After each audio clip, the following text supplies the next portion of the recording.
Christmas dinner. Turkey steam still in the air, lights flickering gold on the tree. She slid the divorce papers across the table with a smile sharp enough to cut skin. "Sign here, worthless worm." Her brother grinned like a man rehearsing cruelty. "Pack fast, boy, and never show your face again." Her mother's laugh was thick with wine. "You'll leave with nothing." I looked at the three of them, their smug little court. The noise of the season turned hollow in my ears. I picked up the pen, signed, folded the papers neatly. Then I stood, left the gifts unopened, took the stairs two at a time, packed everything that mattered into one bag. Not clothes, not keepsakes, evidence. On my way out, I smiled. The next morning, they woke to sirens, blue and red flashing through their perfect curtains. Because I had been planning for this longer than they had. It hadn't started at Christmas. It started last summer, when she stopped meeting my eyes after 10 p.m. When the bank account bled money into miscellaneous expenses she couldn't explain. Her brother had been too comfortable in my house, too free with his comments about my work, my earnings, my future.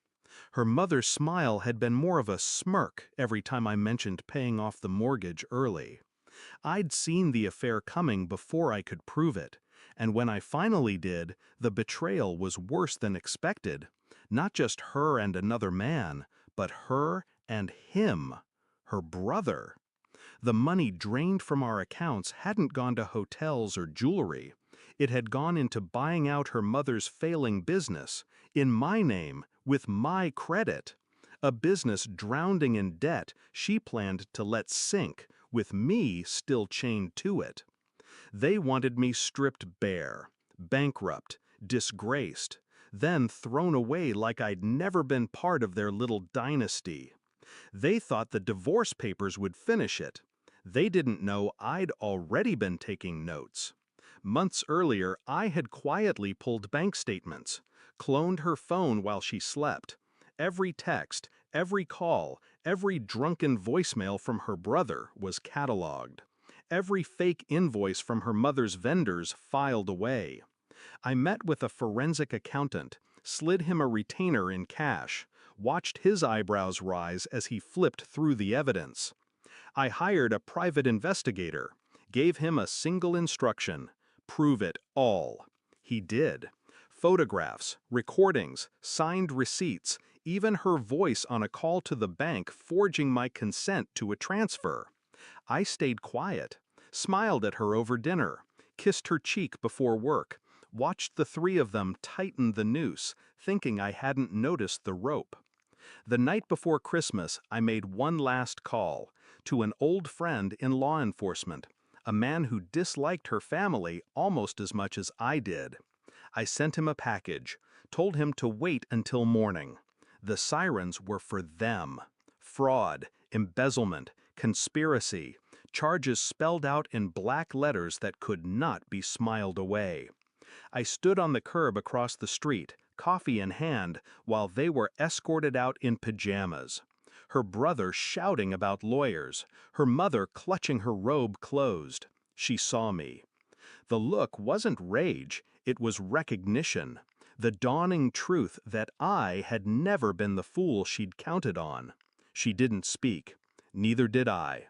They froze my accounts, seized her business records, hauled boxes of evidence out of the house I no longer lived in. My friend in law enforcement passed me on the sidewalk, file in hand. "Every piece traces back to them," he said quietly. "You're clean." I nodded once. I know. The real sting wasn't the arrest, it was the humiliation.